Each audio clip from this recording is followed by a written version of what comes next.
علیکم ورحمۃ اللہ وبرکاتہ۔ انشاءاللہ آج ہم لوگ اسلامی نظام میں، اسلام میں جو عورت کی ویلیو ہے، عورت کا مقام ہے، اور قرآن پاک میں اللہ تعالیٰ نے عورتوں کے لیے جو فرمایا ہے، تو اس کے بارے میں ہم انشاءاللہ آج بات کریں گے۔ دیکھیے سورہ نور میں اللہ تعالیٰ نے پہلے مردوں کے لیے بھی فرمایا۔ ہماری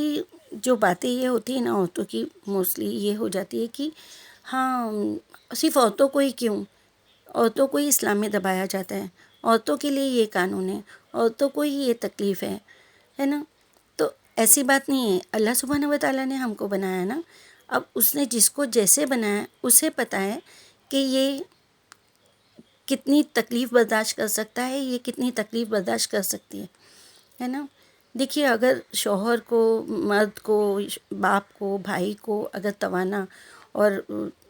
تندرست بنایا ہے، عورت کو اگر اللہ تعالیٰ نے کمزور بنایا ہے، تو اللہ تعالیٰ نے ان کو اس کے لیے قوام بھی بنایا ہے نا، کہ وہ تم ان کی دیکھ بھال کرو، اس کا اجر بھی ان کو دیا ہے کہ تم اگر اپنی بیٹی، بیوی،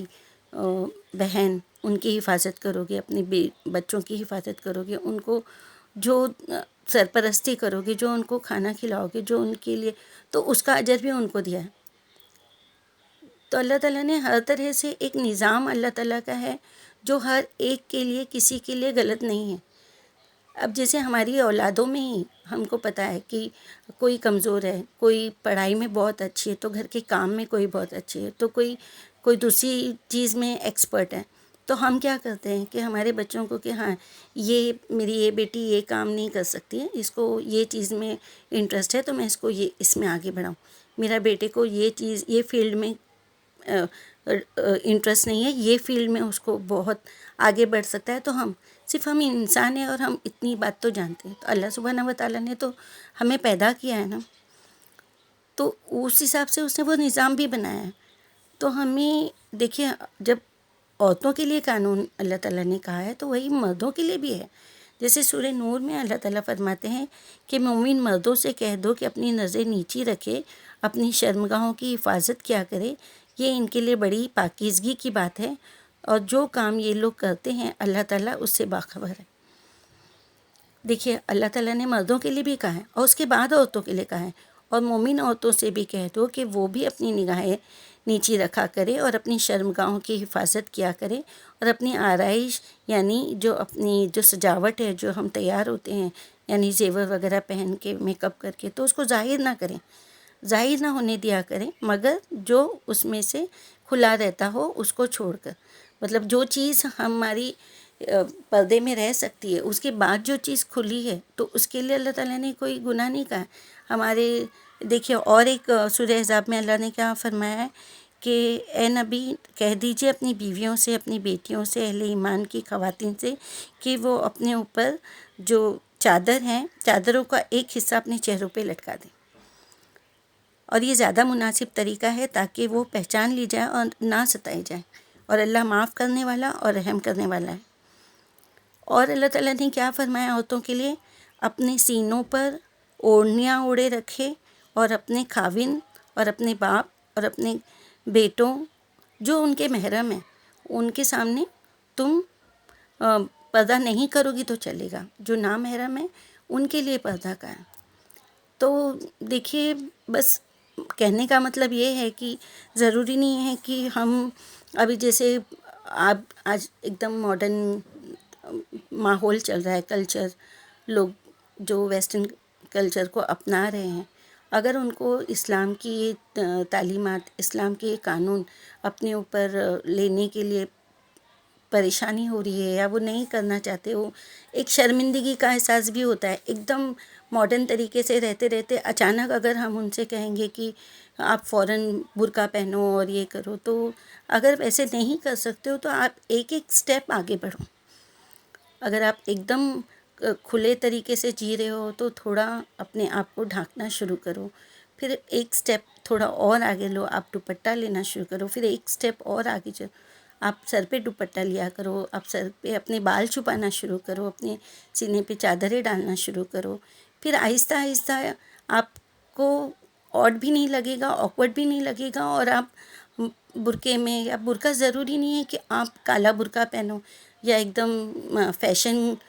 کے طور پہ وہ برقع پہنو. ڈھانکنے کا مطلب ہے اپنے آپ کو چھپانا.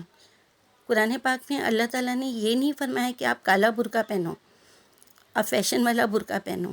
بس چادروں کو اوڑھو. اس کا مطلب کیا ہے کہ بڑی چادر سے اپنے آپ کو ڈھانک لو، مطلب اپنی جسم کی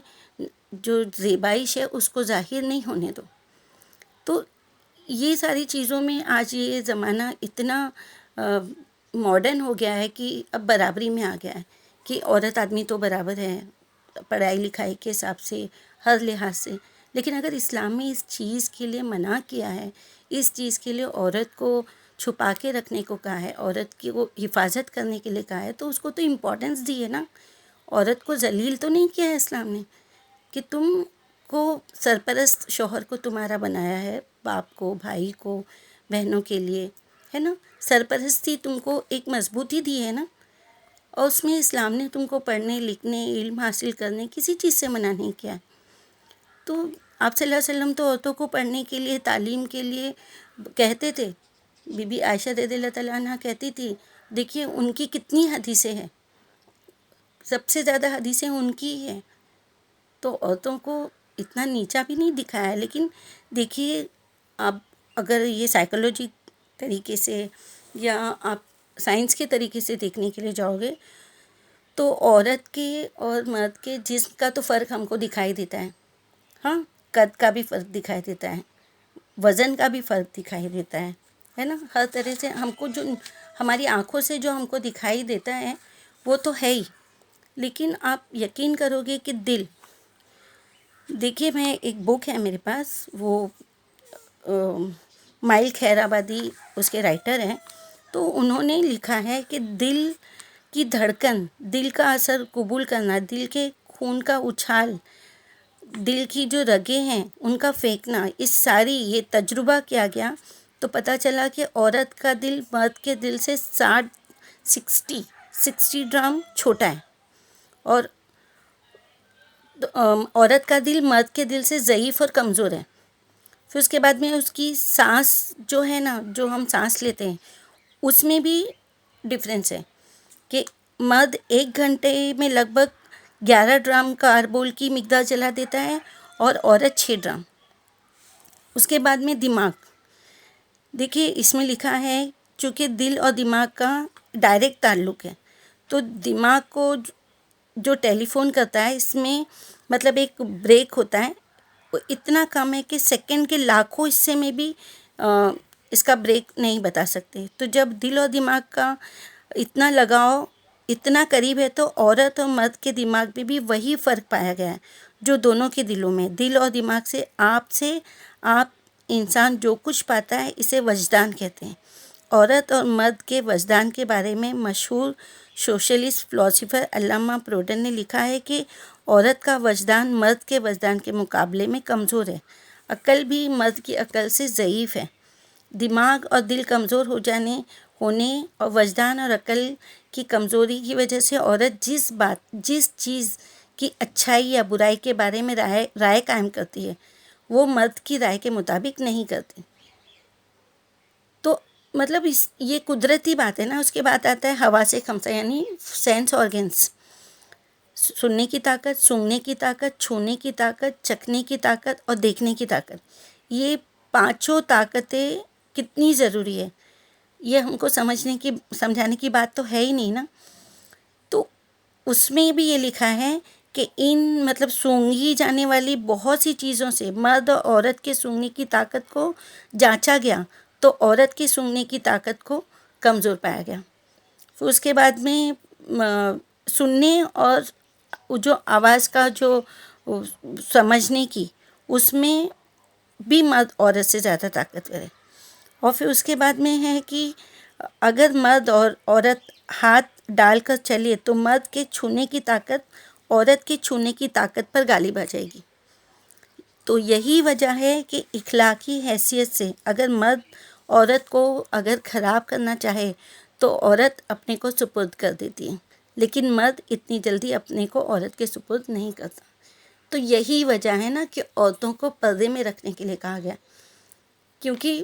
اس کے اندر وہ چیز اللہ تعالیٰ نے ویسی بنائی ہے. اس کو کیا دیا ہے اللہ تعالیٰ نے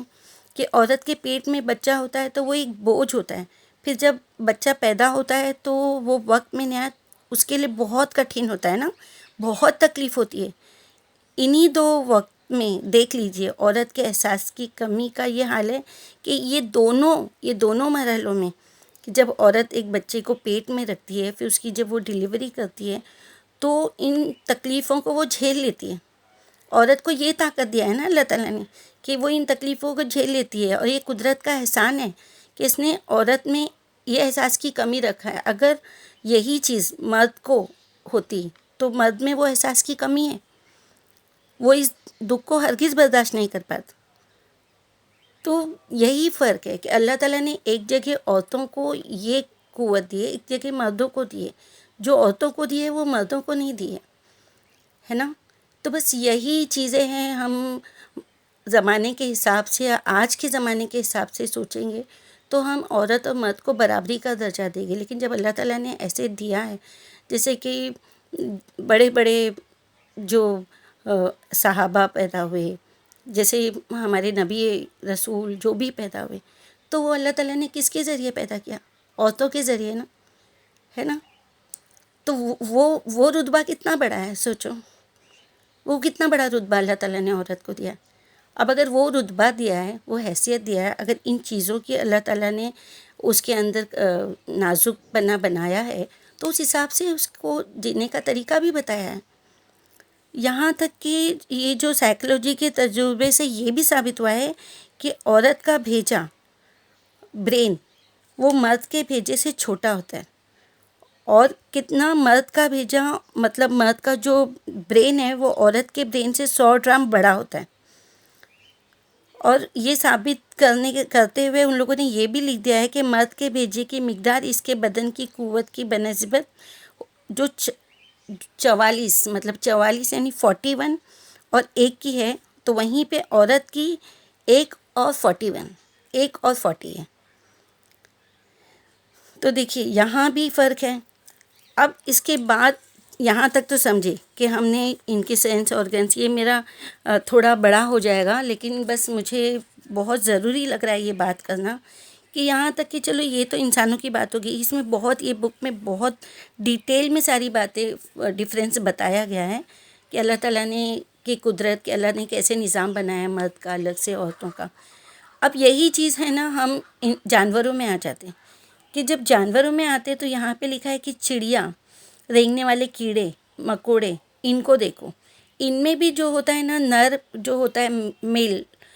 وہ اس کا جسم جو فیمیل ہوتی ہے چڑیا یا کیڑے مکوڑے، اس سے وہ تھوڑا قوت والا ہوتا ہے. ہاتھی اور ہتھنی سے بڑا ہوتا ہے، اونٹ اونٹنی سے بڑا ہوتا ہے. اسی طرح شیر، بھیڑیے، بکرے، بیل، بھینسیں، جتنی بھی ہے. پھر اس کے بعد میں کبوتر، مطلب ہر لوگوں میں وہ اس کو اس کا قوام بنایا. وہ میل جانوروں کی صورت میں بھی آ کے اس کی پوری طرح سے دیکھ بھال کرتا ہے. ہمارے سامنے ایک کبوتر کا جوڑا تھا، وہ جو فیمیل تھی وہ انڈے پہ بیٹھتی تھی، تو وہ میل آتا تھا، ہم لوگ جو دانہ ڈالتے تھے وہ دانہ لے کے جاتا تھا اور اس کو بیٹھی جگہ پہ کھلاتا تھا. اتنا تعجب ہوتا ہے کہ یہ انسان لفظوں کے ذریعے بول سکتے، یہ جانور. چلو یہاں بھی سمجھے. اس کے بعد آپ اس میں آ جاؤ، پیڑ پودوں پہ آ جاؤ، نباتات پہ آ جاؤ. تو حیوانات میں تو پھر بھی جان ہوتی ہے نا، اور نباتات میں نر پودوں اور مادہ پودے، جو مطلب میل پودا اور فیمیل پودا، ان میں بھی فرق کیوں ہوتا ہے؟ وہاں پہ بھی جو نر پودا ہوتا ہے وہ ایک دم بھاری نظر آتا ہے. اور دیکھیے مطلب یہ ہم اگر کوئی کھیتی میں گئے یا گاؤں میں جیسے گھروں میں کھیت ہوتے ہیں، ان لوگوں کو یہ ساری چیزیں پتہ ہوتی ہیں کہ کیلوں اور کھجوروں کے پودوں کو دیکھیں گے تو اس میں بھی ان لوگوں کو پہچان ہوتی ہے کہ یہ میل ہے، یہ فیمیل ہے. اور یہاں تک کہ تعجب کی بات یہ ہوتی ہے نا، مجھے تو اتنا یہ پڑھ کے تعجب ہوا کہ ایگریکلچر میں تجربہ کرنے والوں نے سے پوچھا تو انہوں نے بتایا کہ جس طرح مرد اپنی عورت کی حفاظت کرتا ہے، اسی طرح نر جانور اپنی مادہ کی حفاظت کرتا ہے، جس طرح نر کیڑا اپنی مادہ کی دیکھ بھال کرتا ہے، بالکل اسی طرح نر پودا اپنی مادہ کی دیکھ بھال میں سرگرم رہتا ہے۔ جب اس میں یہاں دیا ہے کہ جو مطلب فیمیل پراگ کیسر، کچھ کیسر میرے خیال میں زرد صفوف وہ ہے زعفران ملتا ہے، وہ مادہ پودا حاملہ ہوتا ہے، اس وقت نر پودا اس کو جب وہ مطلب فیمیل پریگننٹ ہوتی ہے تو اس وقت اس کا جو نر پودا ہوتا ہے، جو میل ہوتا ہے، اس کو آرام پہنچانے کی کوشش کرتا ہے اور وہ دور کھڑا ہوتا ہے، مطلب وہ اس کے نزدیک نہیں رہتا ہے، وہ دور کھڑا ہوتا ہے، وہ سپاہی کی طرح مستعد کھڑا ہوا اپنی مادہ کو، چاہے وہ کتنی زیادہ کیوں نہ ہو، وہ دیکھتا رہتا ہے اور اپنے آرام پر ان کے آرام کو مقدم سمجھتا ہے، مطلب ان کے آرام کو امپورٹنٹ سمجھتا ہے اور وہ اس سے زیادہ محنت کرتا ہے۔ سوچو، یہ قدرت ہے نا، یہ نیچر ہے، یہ اللہ سبحانہ و تعالیٰ نے بنایا، یہ نظام کو ہم چینج کر سکتے نہیں، چینج کر سکتے۔ تو جب جو چیز ہمارے بس میں نہیں ہے، جو چیز اللہ سبحانہ و تعالیٰ نے ہمارے لیے قرآن پاک میں بتا دیا ہے کہ کس کو کیا کرنا ہے اور کس کو کیا نہیں کرنا ہے، تو اس میں زیادہ گہرائی میں جانے کی ضرورت نہیں ہے۔ بس یہ جو سائنس کے ذریعے جو تھوڑا بہت مجھے ملا تو میں سوچی کہ اس کے ذریعے میں آج کے بچوں کو سمجھاؤں کہ جو پہلے کی جنریشن ہے وہ تو سمجھ کے چل ہی رہی تھی کہ ہاں گھر اپنا، شوہر اپنے بچے، عورتیں گھر کو دیکھے گی۔ آپ صلی اللہ علیہ وسلم نے یہی بتایا تھا نا کہ شوہر گھر کے باہر کے کام کریں گے اور عورتیں گھر کے اندر اپنے بال بچوں، اپنے شوہر کی عزت کی حفاظت کرے گی، اس کے پیسوں کی حفاظت کرے گی، اس کے بچوں کو تعلیم و تربیت دے گی۔ اور تو دونوں کو جب دو کام دیے، اس طریقے سے اللہ تعالیٰ نے ان کو پیدا کیا ہے، اور پھر اس میں اللہ تعالیٰ نے پردے کا حکم دیا۔ تو اگر ہم پردہ کریں گے تو وہ ہمارے لیے ہی بہتر ہے، ہمیں کسی کو دکھانے کے لیے یا کسی اور لوگوں کے ساتھ میں ضد کر کے غصہ دکھانے کے لیے نہیں، ہم کو ہماری عزت کے لیے، ہماری حفاظت کے لیے، ہمارے بچوں کی حفاظت کے لیے، ہمارے اسلام کے لیے، ہماری آخرت کے لیے یہ پردے کا جو احکام اللہ تعالیٰ نے دیے ہیں، اس کو پورا پورا پورا اس پہ عمل کرنا ہے، اور اپنی بیوی کو، بچوں کو، ہم خود کو، ہمیں عزت سے اللہ تعالیٰ نے جیسے ہمیں آنکھوں کا کہا ہے نا کہ اپنی نظر نیچے رکھا کرو، اپنی شرمگاہوں کی حفاظت کرو، تو وہ مرد کے لیے بھی ہے، وہ عورتوں کے لیے بھی ہے۔ تو مرد بھی وہی کرے کہ اپنی بیوی کو چھوڑ کے کوئی غیر عورتوں کی طرف نظر اٹھا کے نہ دیکھے، اور اپنی بیوی اور بچوں کی سرپرستی اور حفاظت کرے، نہ یہ کہ وہ صرف عورتوں کو بولے کہ تم عزت سے رہو اور وہ خود بے شرمی کرے۔ اللہ تعالیٰ نے ان کو بھی حکم نہیں دیا۔ تو بس ہمیں اللہ سبحانہ و تعالیٰ نے جو کہا ہے اس کے پیچھے تھوڑا سا سائنس کا کچھ چیز ہم نے جانکاری کی ہے، تو ہم کو پتہ چلا نا کہ فرق کیا ہے۔ تو جب عورت مرد کی برابری کرنے جائے گی تو ضرور کہیں نہ کہیں وہ کمزور پڑ جائے گی۔ مہینے میں کچھ 8 دن اس کی تکلیفوں کے، اس کی بیماری کے، اس کی تکلیفوں میں وہ اپنے فیصلے نہیں کر پاتی۔ اس لیے اللہ تعالیٰ سبحانہ و تعالیٰ نے کیا کہا ہے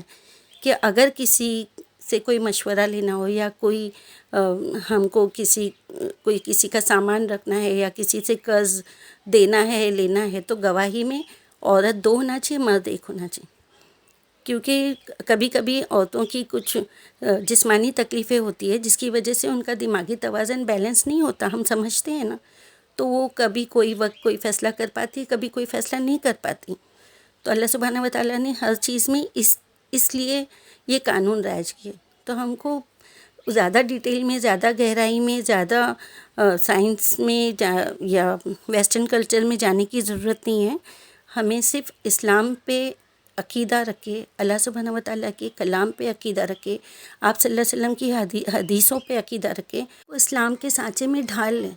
بس اسی میں ہماری بھلائی ہے، اور یہی ہمارے لیے دین اور دنیا دونوں کے لیے بہتر ہے۔ اللہ سبحانہ و تعالیٰ ہمیں اسلام پہ چلنے، اپنے بچوں کو اس پہ چلانے، ہمارے آل اولاد، ہماری نسلوں کو اس پہ چلانے کی نیک توفیق اور ہدایت عطا فرمائے، اور ہمیں سمجھ دے، ہماری نسلوں کو سمجھ دے، ہم ہمارے اللہ کے جو پیام ہے، جو فرمان ہے، اس کو سن کے، اس پہ یقین کر کے، اس پہ چلنے کی ہمیں نیک توفیق عطا فرمائے، آمین یا رب العالمین۔ السلام علیکم ورحمۃ اللہ وبرکاتہ۔